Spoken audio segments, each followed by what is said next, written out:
નમસ્કાર.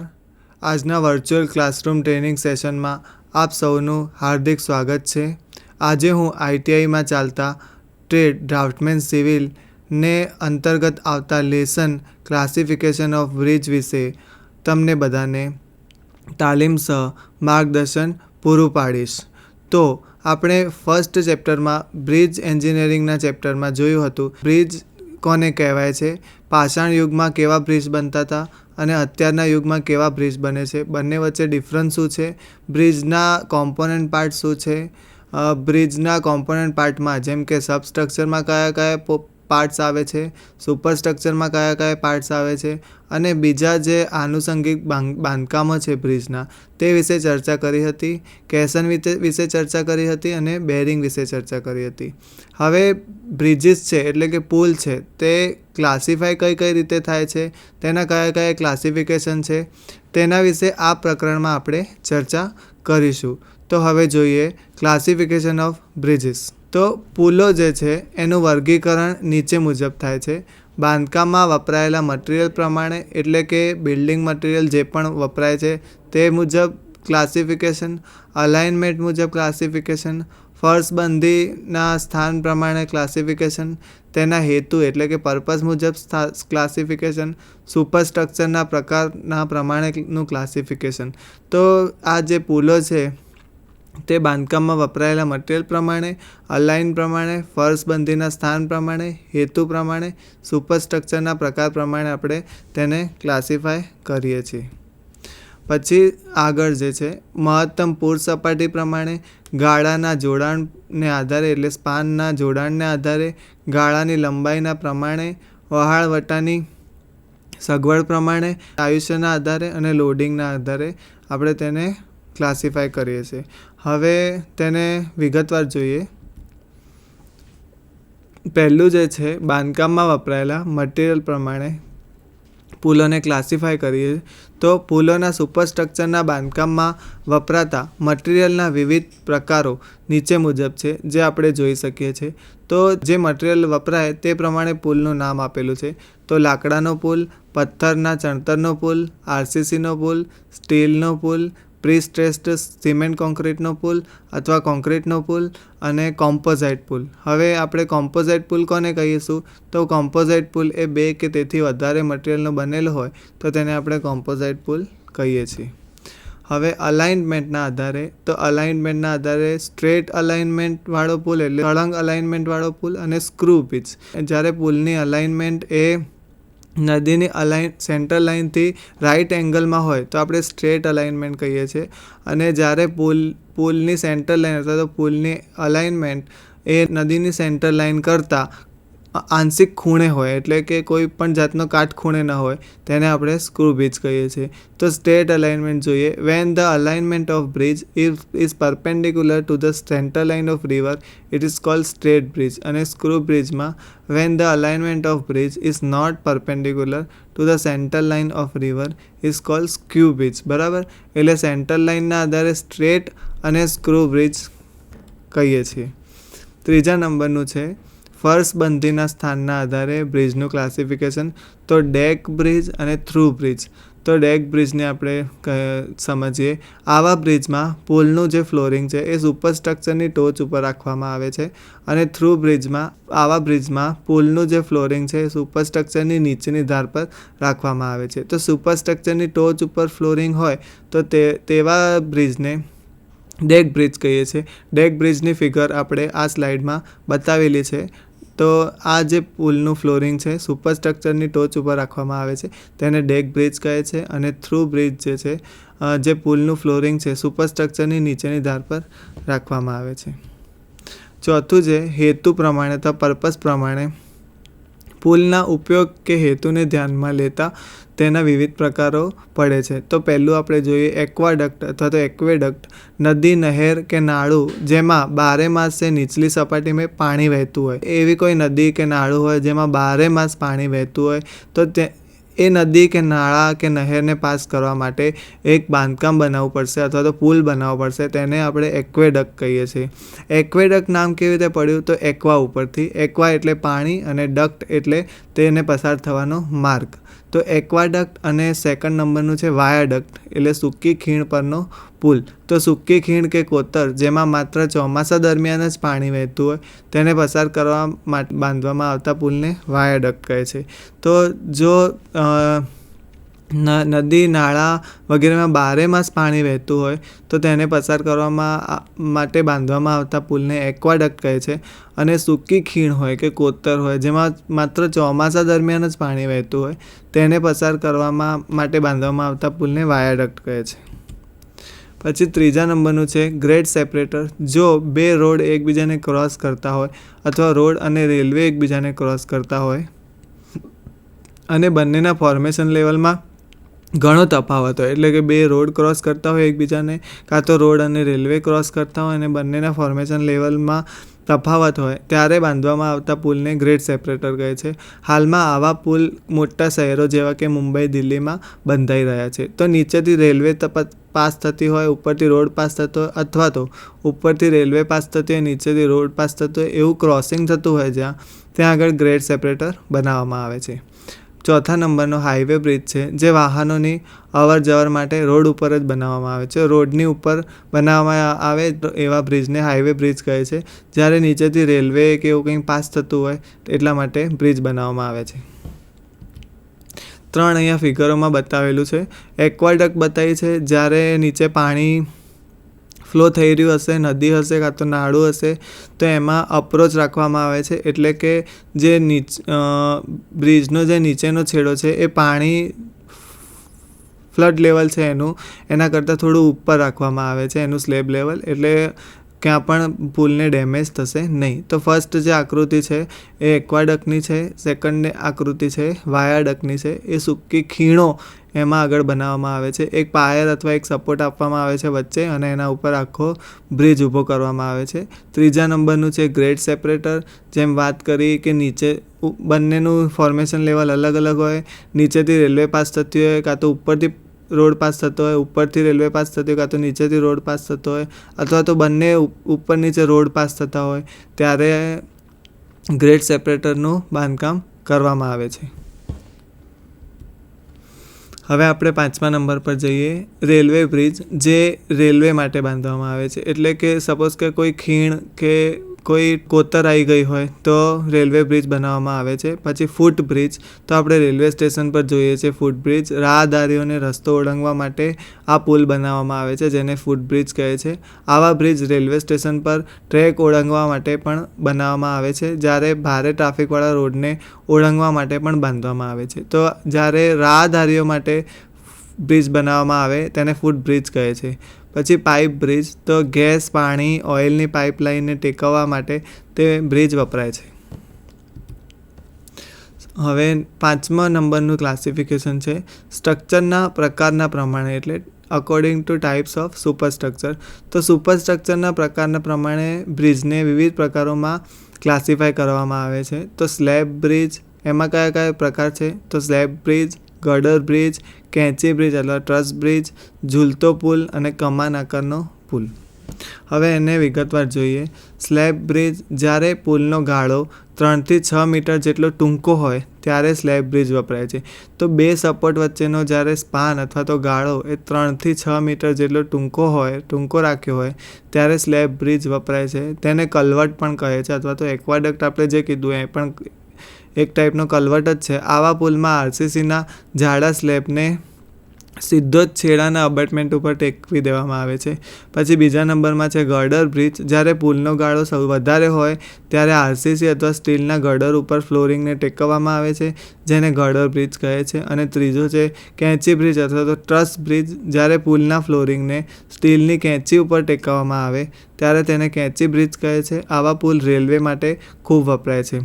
બરાબર છે. એટલે પહેલું છે સ્લેબ બ્રિજ, બીજું છે ગર્ડર બ્રિજ અને ત્રીજું છે ટ્રસ બ્રિજ. એને આપણે કેંચી બ્રિજ તરીકે ઓળખીએ છીએ. તો રેલવે પુલ માટે આપણે ટ્રસ બ્રિજ વાપરીએ છીએ, કેંચી બ્રિજ અને ગર્ડર બ્રિજ જ્યારે બહુ પુલનો ગાળો સૌથી વધારે હોય ત્યારે આરસીસી અથવા સ્ટીલના ગર્ડર ઉપર ફ્લોરિંગને ટેકવવામાં આવે છે. ચોથો છે ઝૂલતો પુલ. આ પ્રકારના પુલમાં જાડા કેબલો અથવા તો તારના દોરડા વડે બે અત્યંત અત્યંતર એટલે કે સપોર્ટને જોઈન્ટ કરી જોડી લંબ તાણિયાઓ વડે પુલના ફ્લોરિંગને ટેકવવામાં આવે છે.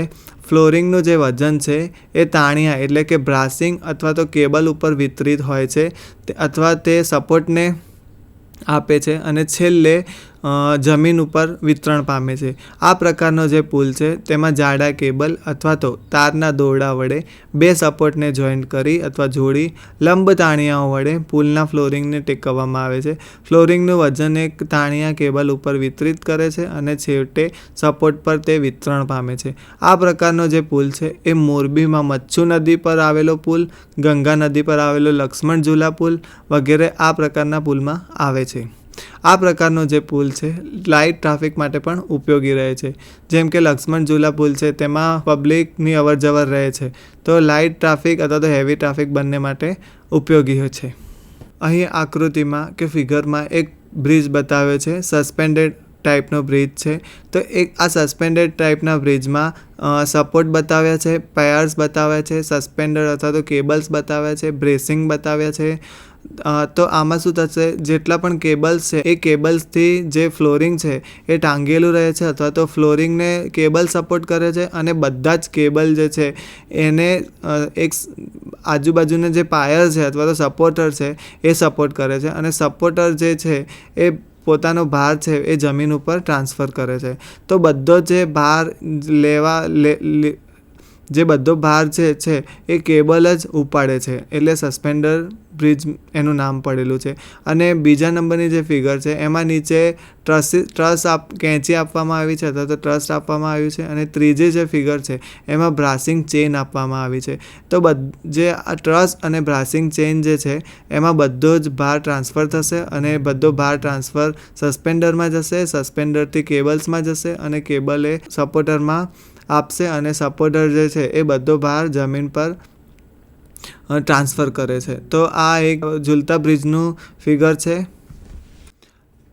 પાંચમો જે પ્રકાર છે પુલનો લોડિંગ આધારિત, તો તે કમાન આકારનો પુલ છે.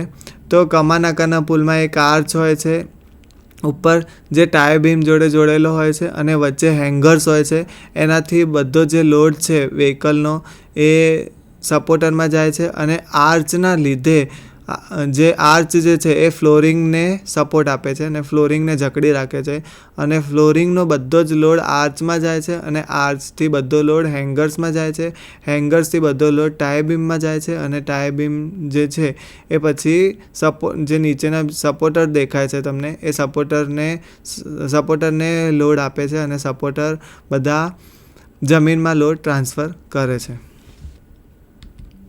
નેક્સ્ટ આપણે જોઈએ મહત્તમ પૂરની સપાટી પ્રમાણે પુલના પ્રકાર. તો મહત્તમ પૂરની સપાટી પ્રમાણે પુલ બે પ્રકારમાં વિભાજિત છે, સબમર્સિબલ બ્રિજ અને નોન સબમર્સિબલ બ્રિજ. તો સબમર્સિબલ બ્રિજ એ એક એવો ટાઈપનો પુલ છે જેના પરથી ચોમાસામાં પૂરનું પાણી પસાર થઈ શકે છે. તેનું ફોર્મેશન લેવલ એવી રીતે નક્કી કરવામાં આવે છે કે જેથી સતત 3 દિવસ કરતાં વધારે દિવસો સુધી અથવા વર્ષમાં 2 વખતથી વધારે ટ્રાફિક બંધ ન કરવો પડે. તો સતત 3 દિવસ કરતાં વધુ દિવસ ટ્રાફિક બંધ ન કરવો પડે અને વર્ષમાં 2 વખત કરતાં વધારે ટ્રાફિક તેનો બંધ ન કરવો પડે. તે રીતે ફોર્મેશન લેવલને નક્કી કરવામાં આવે છે. આ બ્રિજના 2 પ્રકાર છે, લો લેવલ કોઝવે અને હાઈ લેવલ કોઝવે. તો સબમર્સિબલ જે બ્રિજ છે તેને આપણે કોઝવે તરીકે પણ ઓળખીએ છીએ. લો લેવલ કોઝવે, જો કોઝવેમાં નીચે બાકોરા ન મૂકેલા હોય એટલે કે નીચે વાઇપ હોલ્સ ન મૂકેલા હોય તો એવા કોઝવેને લો લેવલ કોઝવે કહે છે. જો કોઝવેમાં બાકોરા ન મૂકેલા હોય તો તેને લો લેવલ કોઝવે કહે છે. તેને આઇરિશ બ્રિજ પણ કહેવામાં આવે છે. જે નદી વર્ષના મોટા ભાગ દરમિયાન સૂકી રહેતી હોય ત્યારે જ આવા કોઝવે બાંધવામાં આવે છે. માટીનું ધોવાણ અટકાવવા માટે અપસ્ટ્રીમમાં 60 સેન્ટીમીટર ઊંડાઈની અને ડાઉનસ્ટ્રીમમાં 120થી 150 સેન્ટીમીટર ઊંડાઈની કટ ઓફ વોલ કાં તો ડ્રોપ વોલ બાંધવામાં આવે છે. તો આ ટાઈપના જે લો લેવલ કોઝવે છે એમાં નીચે બાકોરા મૂકેલા હોતા નથી અને જે નદી વર્ષના મોટા ભાગ દરમિયાન સૂકી રહેતી હોય ત્યાં આગળ બાંધવામાં આવે છે અને નીચે 120થી 150 સેન્ટીમીટર ઊંડાઈના કટ ઓફ વોલ પણ બાંધવામાં આવે છે. બીજો એનો ટાઈપ છે હાઈ લેવલ કોઝવે. આ પ્રકારના કોઝવેમાં ફ્લોરિંગના નીચે બાકોરા મૂકેલા હોય છે. તેથી નીચેના પુલનું પાણી બાકોરામાંથી વહી જાય છે, એટલે ટ્રાફિક તેનું ઓબ્સ્ટ્રક્ટ થતું નથી.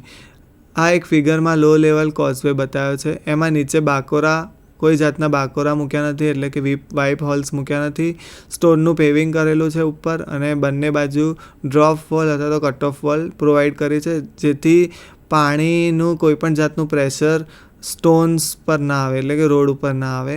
પરંતુ આમાં શું થશે કે પાણી જ્યારે પૂર આવશે ત્યારે પાણીનું ધોવાણ થશે નહીં, એટલે પાણી ત્યાં જમા રહેશે, તો ટ્રાફિકને બંધ કરવો પડશે એ ટાઈમે. નેક્સ્ટ જે છે હાઈ લેવલ કોઝવે, એમાં નીચે બાકોરા આપેલા હોય છે. તો જેટલું પણ જમીનમાં પાણી ઉતરશે એ બાકોરાના જે વાઇપ હોલ્સ છે નોર્મલ ફ્લડ લેવલ કરતાં નીચે જે છે એ ઓપનિંગ રાખેલા હશે નીચે, અને ઓપનિંગથી તે પાણી બધું વાઇપ થતું જશે, એટલે નીકળતું જશે, એટલે ઉપરનો જે રસ્તો છે એ ધીમે ધીમે સાફ થતો જશે. એનાથી કોઈપણ જાતનું ટ્રાફિક ઓબ્સ્ટ્રક્ટ થશે નહીં, અને લાંબા સમય સુધી રસ્તો જે છે એ ચલાવી શકાશે. બીજો જે પ્રકાર છે નોન સબમર્સિબલ બ્રિજ. આ પ્રકારના બ્રિજમાં ફોર્મેશન લેવલ એ હાઈ ફ્લડ લેવલ કરતાં ઊંચું રાખવામાં આવે છે. તો એનું formation level high flood level કરતાં ઊંચું રાખવામાં આવશે, તો જ્યારે પણ ફ્લડ આવશે ત્યારે રોડને ટચ કરશે નહીં, જેથી મહત્તમ પૂર સપાટી એ બ્રિજ પરના ટ્રાફિકને કોઈપણ જાતની અડચણ આપતી નથી. આવા બ્રિજનું ફોર્મેશન લેવલ હાઈ ફ્લડ લેવલમાં ફ્રી બોર્ડ તેમજ ગર્ડરની ઊંડાઈથી નક્કી થાય છે. તો જેટલું પણ હાઈ ફ્લડ લેવલ હોય એમાં ફ્રી બોર્ડ અને ગર્ડરની ઊંડાઈ ઉમેરશો એટલે તેનું ફોર્મેશન લેવલ નીકળી જશે. એટલે નેશનલ હાઈવે તેમજ રેલવેના પુલો આ પ્રકારના હોય છે. કોઈપણ જાતનું ઓબ્સ્ટ્રક્શન ન થવું જોઈએ. જ્યારે પણ ફ્લડ આવે ત્યારે રસ્તા ઉપર પાણી ભરાઈ જવું ન જોઈએ. તો તેના માટે શું કરવું પડે છે? તો નોન સબમર્સિબલ બ્રિજની રચના કરવી પડે છે. આ પ્રકારનું જે બ્રિજ છે ફોર્મેશન લેવલ તેનું હાઈ ફ્લડ લેવલ કરતાં ઊંચું હોય છે, જેથી મહત્તમ પૂર સપાટીએ બ્રિજ પરના ટ્રાફિકને કોઈપણ જાતની અડચણ થતી નથી. આવા બ્રિજનું ફોર્મેશન લેવલ હાઈ ફ્લડ લેવલની અંદર ફ્રી બોર્ડ અને ગર્ડરની ઊંડાઈ ઉમેરી અને નક્કી કરવામાં આવે છે. નેશનલ હાઈવેના બ્રિજ અને રેલવેના બ્રિજ આ પ્રકારના હોય છે.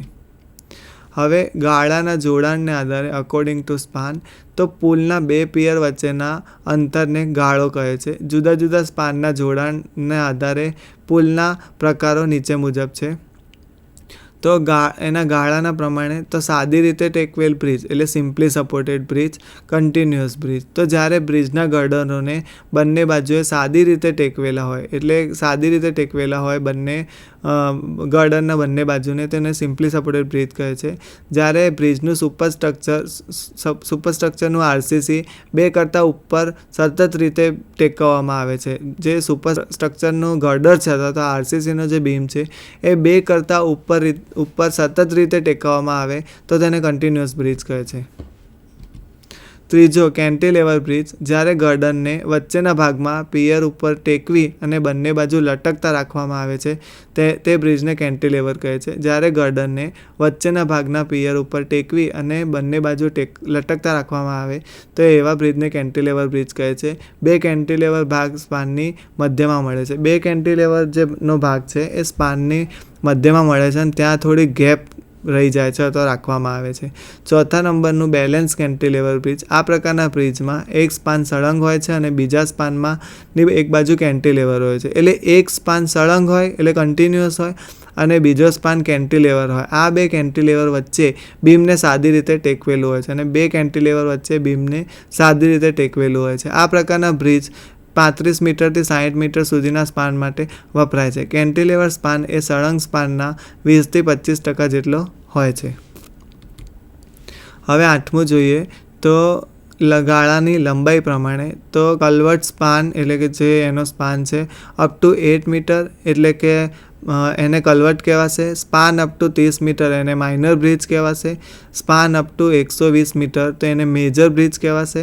તો 30 મીટર સુધીનો સ્પાન હોય એને માઇનર બ્રિજ, 120 મીટરનો સ્પાન હોય એટલે કે બે પાયર વચ્ચેનું ડિસ્ટન્સ 120 મીટર હોય તો મેજર બ્રિજ, અને 120 કરતાં અબવ હોય તો એને લોંગ બ્રિજ કહેવાશે, અને 8 મીટર જેટલું હોય તો કલ્વર્ટ કહેવાશે. વહાણવટ્ટાની સગવડ પ્રમાણે તો સ્વિંગ બ્રિજ, બાસ્કલ બ્રિજ, સરકતો બ્રિજ અને લિફ્ટ બ્રિજ અને ટ્રાન્સપોર્ટ બ્રિજ.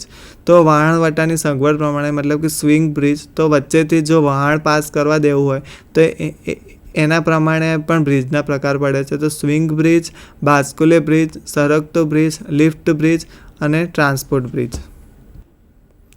આ જે ચેપ્ટર હતું ક્લાસિફિકેશન ઓફ બ્રિજ, તો બ્રિજને કયા કયા પ્રકારમાં ક્લાસિફાય કરવામાં આવે છે. તો મટીરિયલના આધારે, તેના મહત્તમ પૂર સપાટીના આધારે, બાંધકામમાં વપરાતા મટીરિયલના આધારે, તેના ઉપર આવતા લોડના આધારે વગેરેમાં ક્લાસિફાય કર્યા. અને આ ચેપ્ટરમાં આપણે અલગ અલગ બ્રિજના ટાઈપ જોયા, જેમ કે સસ્પેન્ડેડ બ્રિજ, ઝૂલતો બ્રિજ, કમાન આકારનો બ્રિજ, પછી non submersible bridge, submersible bridge.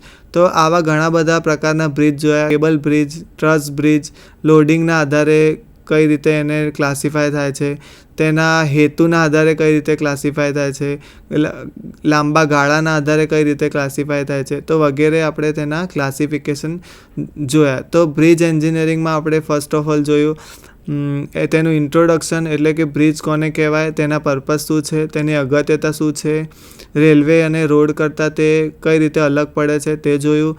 તેમાં કયા કયા કોમ્પોનન્ટ છે, સબસ્ટ્રક્ચર કોને કહેવાય, સુપરસ્ટ્રક્ચર કોને કહેવાય, ફાઉન્ડેશન એના પિયર, અબટમેન્ટ કોને કહેવાય તે જોયું. હવે છેલ્લે આપણે જે ચેપ્ટર આવ્યું તેમાં ક્લાસિફિકેશન ઓફ બ્રિજીસ જોયા. બ્રિજીસને કઈ કઈ રીતે ક્લાસિફાય કરી શકાય, લોડના આધારે, મહત્તમ પૂર સપાટીના આધારે, હેતુના આધારે વગેરે જોયા.